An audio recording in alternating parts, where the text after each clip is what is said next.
Hello students, मैं भीम और स्वागत करता हूं सभी का अपने आज की इस नए वीडियो में। स्टूडेंट्स, आपका CUET UG का रिजल्ट आ चुका है और इसके बाद जो फर्दर स्टेप्स होते हैं टिल टू एडमिशन तक के, मीन्स आपके रजिस्ट्रेशन प्रोसेस से लेकर एडमिशन तक का क्या प्रोसेस होने वाला है पूरा बीच का, वो समझेंगे आज इस वीडियो में। किस यूनिवर्सिटी के लिए? डॉक्टर हरीश सिंह गौड़ यूनिवर्सिटी सागर मध्य प्रदेश के लिए, ठीक है, जो कि आपकी सेंट्रल यूनिवर्सिटी है। DHS GSU जिसे शॉर्टकट में कहते हैं। इसका फुल फॉर्म है डॉक्टर हरीश सिंह गौड़ यूनिवर्सिटी, जो कि सागर डिस्ट्रिक्ट में है मध्य प्रदेश के। तो इस यूनिवर्सिटी के बारे में, इसका जो पूरा प्रोसेस होने वाला है एडमिशन तक का, उस पूरे प्रोसेस को आज समझेंगे। मीन्स आपका रजिस्ट्रेशन से लेकर एडमिशन तक, जब तक आपकी क्लासेस नहीं चलती तब तक आपको क्या क्या करना है बीच में। मीन्स आपका रिजल्ट आ चुका है, इसके बाद आपको अब आगे क्या क्या करना है।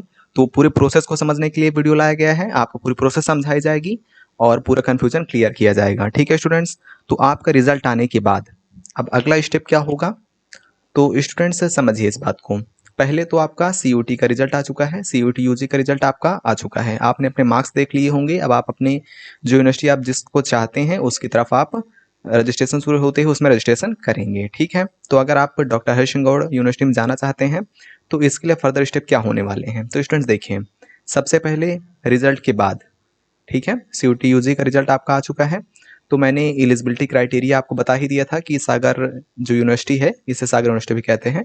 तो इसमें किस कोर्स के लिए क्या एलिजिबिलिटी क्राइटेरिया रहने वाला है वो मैंने आपको समझा दिया था। अगर आपने उस वीडियो को ना देखा हो तो मैं डिस्क्रिप्शन बॉक्स में उसका लिंक पिन कर दूंगा, तो आप वहाँ से देख लीजिएगा, ठीक है। उसमें मैंने एक्सपेक्टेड कट ऑफ भी बता दी थी, तो वहाँ से आप एक्सपेक्टेड कट ऑफ भी देख सकते हैं। तो स्टूडेंट्स देखिए, सबसे पहली बात आपको यहाँ पर ये समझनी है कि आपका जो रिजल्ट है उसके आने के बाद फुल प्रोसेस ऑफ एडमिशन क्या होने वाला है स्टेप वाइज। सबसे पहले आपका CUT UG का जो रिजल्ट है वो आ चुका है। इसके बाद अब डॉक्टर हरीश सिंह गौड़ यूनिवर्सिटी बाकी यूनिवर्सिटीज़ की तरह ही अपनी रजिस्ट्रेशन प्रोसेस को स्टार्ट करेगी, ठीक है। तो उसमें आपको बेसिक रजिस्ट्रेशन करना है। सब अपनी जो जानकारियां हैं, मीन्स एकेडमिक जो इन्फॉर्मेशन है वो फिल करनी है। अपना जो कैटेगरी का सर्टिफिकेट है वो सब लगाने हैं। अगर आप कभी किसी कैटेगरी से बिलोंग करते हैं तो वो सब लगाना है इसमें, ठीक है। डॉक्यूमेंट्स कौन कौन से चाहिए वो भी मैंने आपको वीडियो में बता दिया है। वीडियो आप देख सकते हैं, प्लेलिस्ट में आपको मिल जाएगी, ठीक है। Most important video for CUT UG 2025 करके एक प्लेलिस्ट बनी होगी, उसमें आप देख सकते हैं, ठीक है। तो सबसे पहले यूनिवर्सिटी अपना एक रजिस्ट्रेशन प्रोसेस स्टार्ट करेगी। अब बस 2 से 4 दिन में वो रजिस्ट्रेशन प्रोसेस स्टार्ट होने वाली है। जैसे ही स्टार्ट होगी इसी चैनल पर आपको जानकारी दी जाएगी, तो चैनल को सब्सक्राइब जरूर कर लेंगे, ठीक है, बेल आइकन को प्रेस कर लेंगे। तो बेसिक रजिस्ट्रेशन प्रोसेस स्टार्ट हो जाएगा सेकंड स्टेप में। मीन्स पहला आपका रिजल्ट आ चुका, अब यूनिवर्सिटी अपना बेसिक रजिस्ट्रेशन स्टार्ट करेगी, जिसमें आपको बेसिक रजिस्ट्रेशन करना है सब कुछ अपना, और कैसे करना है वो भी आपको बताया जाएगा। थर्ड स्टेप क्या होगा, अब उसी रजिस्ट्रेशन में आपको ये भी फिल करना है कि आखिर आप कौन सा कोर्स वहाँ से पढ़ना चाहते हैं, ठीक है। मान लीजिए आपको BA करना है, BSc करना है, BCom करना है, BLLB करना है, कुछ भी करना है, तो वहाँ पर आपको उसी में फॉर्म में फिल करना होगा, ठीक है। कुछ फीस भी आपको उसी में, फॉर्म भरने की फीस भी उसमें लगने वाली है, ठीक है। इसके बाद कुछ दिन बाद, इस रजिस्ट्रेशन के लगभग 1 हफ्ते बाद, 1 से 1.5 हफ्ते बाद आपका जो कट ऑफ है वो यूनिवर्सिटी द्वारा रिलीज की जाती है, ठीक है। अब देखिए, डॉक्टर हरीश सिंह गौड़ विश्वविद्यालय में ऐसा है कि यहाँ पर राउंड वाइज कट ऑफ निकलती है, जैसा कि अदर यूनिवर्सिटी में भी है, ठीक है। तो पहले राउंड की कट ऑफ निकलेगी, उसमें कट ऑफ थोड़ा हाई जाएगी, कैटेगरी वाइज निकलेगी, ठीक है, कट ऑफ। अब देखिए बच्चों, उससे में डॉक्टर हरीश सिंह गौड़ विश्वविद्यालय का ऐसा है कि इसमें ये कहा जाता है कि पहले राउंड की कट ऑफ निकलेगी तो ऐसा कहा जाएगा जो बच्चे इस नंबर से ज़्यादा वाले हैं वो सभी यूनिवर्सिटी में ऑफलाइन काउंसलिंग के लिए आ जाएं, मीन्स ऑफलाइन डॉक्यूमेंट वेरिफिकेशन के लिए आ जाएं, ठीक है। तो अब एक नंबर दे दिया जाता है, उस नंबर से ज़्यादा वाले सभी बच्चों को बुला लिया जाता है, ठीक है। तो पहले बार में जो बुलाए जाते हैं उनका तो लगभग सबका एडमिशन हो जाता है, लेकिन जो सेकंड फेज की काउंसलिंग में बुलाए जाते हैं, मीन्स मान लीजिए सेकंड राउंड की कट ऑफ आई, उसमें आपको 100 बच्चों को बुलाया गया, तो शायद उसमें से 100 में से 80 का एडमिशन हो जाए, 20 का नहीं भी होता है, ठीक है। सीट वाइज होता है, वहाँ पर सीट जितनी खाली बचती हैं उसी हिसाब से वहाँ पर एडमिशन होता है। समझ रहे हैं आप? मान लीजिए आपसे कहा गया कि BA में जो 220 नंबर लाया है उसके ऊपर वाले सभी बच्चे आ जाएं। अब 100 बच्चे वहाँ पर गए तो हो सकता है सीट केवल 80 खाली हो, तो 80 में एडमिशन हो जाएगा, 20 का एडमिशन नहीं होगा, ठीक है। तो यहाँ पर ये प्रोसेस चलता है।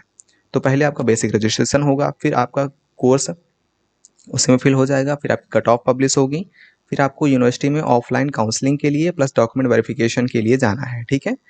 ऑफलाइन काउंसलिंग क्या होती है मैं आपको समझाता हूँ।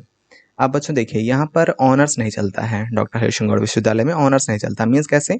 अगर आप BA करना चाहते हैं डॉक्टर हरीश चंद्र गौड़ विश्वविद्यालय से, तो यहाँ पर ऑनर्स नहीं मिलता। मीन्स कैसे, अगर आप बीए करेंगे तो यहाँ पर आपको 3 सब्जेक्ट पढ़ाए जाएंगे चारों साल, ठीक है। अब एनईपी अगर इसने भी लागू कर दी होगी तो यहाँ पर 4 साल का बीए हो जाएगा। मैं ये बात कंफर्म करके आपको आगे वाली वीडियो में इन्फॉर्म कर दूंगा, ठीक है। नहीं तो 3 ही साल का रहेगा। तो आपको 3 सब्जेक्ट 3 साल पढ़ने होंगे। मान लीजिए आपको कॉम्बिनेशन मिला हिस्ट्री, पॉलिटी, ज्योग्राफी। अब जिसके ज़्यादा अच्छे नंबर होते हैं उसको ज़्यादा अच्छा कॉम्बिनेशन मिलता है, ठीक है। तो वहीं पर आपको ऑफलाइन काउंसलिंग के टाइम पर, मीन्स जब आप मध्य प्रदेश में सागर डिस्ट्रिक्ट में जाएंगे तो वहीं पर आपको जो हॉल होता है वहीं पर बैठाया जाएगा। फिर वहीं पर आपको एक लिस्ट दी जाएगी, उसमें लिखा जाएगा, मतलब लिखना होगा आपको कि कौन कौन सा कोर्स आपको पढ़ना है। फिर वो लिस्ट आप सर को दिखाएंगे, उसमें जितनी सीट वहाँ पर खाली होंगी उस हिसाब से आपको कॉम्बिनेशन दे दिया जाएगा। इसी हिसाब से बीएससी में भी होता है। मान लीजिए आपको आपने बीएससी बायो के लिए फॉर्म भरा यहाँ पर, तो बीएससी बायो में आपको कॉम्बिनेशन दिया जाएगा। मीन्स बीएससी बायो में कॉम्बिनेशन दिया जा सकता है zoology, chemistry and forensic science का। अब जिसका ज़्यादा अच्छे नंबर होते हैं उसको फॉरेंसिक साइंस मिलने के चांस ज़्यादा होते हैं, ठीक है। जिसके थोड़ा कम नंबर होते हैं उसको फॉरेंसिक साइंस मिलने के चांसेस कम भी होते हैं। ये बात आप ध्यान रखेंगे, ठीक है। तो ज़्यादा नंबर वालों को ज़्यादा चांस बनेगा फॉरेंसिक साइंस मिलने का, ठीक है, क्योंकि फॉरेंसिक साइंस यहाँ का अच्छा फेमस सब्जेक्ट रहता है। कॉम्बिनेशन मिलता है यहाँ पर 3 सब्जेक्ट आपको बीएससी में पढ़ने होते हैं। मीन्स आपको जैसे कह दिया गया कि फिजिक्स, केमिस्ट्री एंड जूलॉजी पढ़िए, फिजिक्स, केमिस्ट्री एंड बॉटनी पढ़िए, chemistry, botany and forensic science पढ़िए। तो फॉरेंसिक साइंस को आप प्रेफरेंस में रखेंगे ही, ठीक है। मीन्स जब आप वहाँ पर फॉर्म भरेंगे काउंसलिंग के टाइम पर, तो आप उसमें लिख देंगे कि आपको फॉरेंसिक साइंस चाहिए और केमिस्ट्री चाहिए, और जो आपको एक सब्जेक्ट पढ़ना वो आप भर सकते हैं, ठीक है। वहाँ पर ऑप्शन दिए जाते हैं आपको।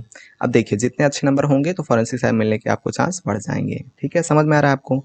फिर आपको वहीं पर कोर्स अलॉट कर दिया जाएगा और उसके बाद फिर वहीं पर आपके डॉक्यूमेंट भी जमा हो जाएंगे, ठीक है। फिर आपको कोर्स अलॉट कर दिया गया, फिर आप अपने घर वापस आ जाएंगे। उसके बाद 3 से 4 दिन में आपको, 2 से 3 दिन में फिर आपको एक फ़ीस पेमेंट करने की लिंक वहाँ वेबसाइट पर आ जाती है, ठीक है। तो उसमें आपको फ़ीस पेमेंट कर देना है, 2-2.5 हज़ार फीस पड़ेगी। उसके बाद आपका एडमिशन कन्फर्म हो जाएगा, ठीक है। फिर यूनिवर्सिटी की तरफ से एक डेट आ जाती है, उसमें जाके आपको क्लासेस वहाँ पर स्टार्ट कर देनी है, ठीक है। तो ये पूरा प्रोसेस रहने वाला है डॉक्टर हरीश चंद्र गौड़ विश्वविद्यालय का एडमिशन तक का। अगर इसमें कोई कन्फ्यूज़न हो तो ज़रूर बताएं कमेंट सेक्शन में, फिर आपका कन्फ्यूज़न क्लियर किया जाएगा, ठीक है। एक बार फिर मैं आपको पूरा रिवाइज़ करा दूं कैसे। पहले रिजल्ट आ चुका, फिर आपका बेसिक रजिस्ट्रेशन होगा जिसमें आप कोर्स भी फिल कर देंगे। उसके बाद आपका कट ऑफ पब्लिश होगा, फिर आपको ऑफलाइन काउंसलिंग के लिए जाना है जहाँ पर आपको कॉम्बिनेशन दिया जाएगा, जो आपको सब्जेक्ट मिलेंगे वहाँ पर, ठीक है। फिर उसका आपको वहीं पर डॉक्यूमेंट जमा कर देने हैं और फिर आपकी फ़ीस आपको घर आकर वेबसाइट पर ही जमा करनी है, ठीक है। उसके बाद आपकी क्लासेस स्टार्ट हो जाएंगी, ठीक है बच्चों। तो ये पूरा प्रोसेस रहने वाला है। कोई कन्फ्यूजन हो तो ज़रूर बताएं। बाकी अदर इन्फॉर्मेशन के लिए चैनल को सब्सक्राइब कर लेंगे, वीडियो को लाइक कर देंगे। बच्चों पढ़ते रहें, सीखते रहें। Thank you so much.